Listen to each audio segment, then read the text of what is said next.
નમસ્કાર ખેડૂત મિત્રો, સૌરાષ્ટ્ર માર્કેટ યાર્ડના ભાવ જાણવા માટે અમારી ચેનલને સબસ્ક્રાઇબ કરો. જામનગર માર્કેટ યાર્ડ તારીખ 23/1/2026 રોજ બાજરો 400 થી 525, લોકવન ઘઉં 450 થી 544, અડદ 1000 થી 1260, તુવેર 1200 થી 1510. વિડીયો સબસ્ક્રાઇબ કરવાનું ભૂલશો નહીં, જેથી કરીને રોજના ભાવ મળતા રહેશે. ચણા 900 થી 1130,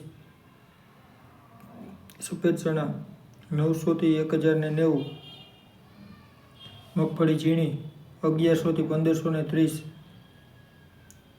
મગફળી જાડી 1000 થી 1470, મગફળી 66 નંબર 1100 થી 1585, મગફળી 9 નંબર 1100 થી 1360,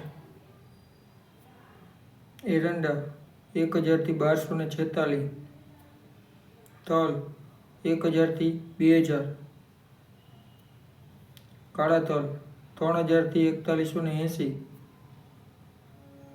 લસણ 975 થી 1830, કપાસ 1100 થી 1650, જીરું 4000 થી 4750, ધાણા 1000 થી 1950, ડુંગળી 40 થી 300, સોયાબીન 950 થી 1030, જુવાર 800 થી 895, મગ 1000 થી 1260, રાયડો 900 થી 1200. ધન્યવાદ.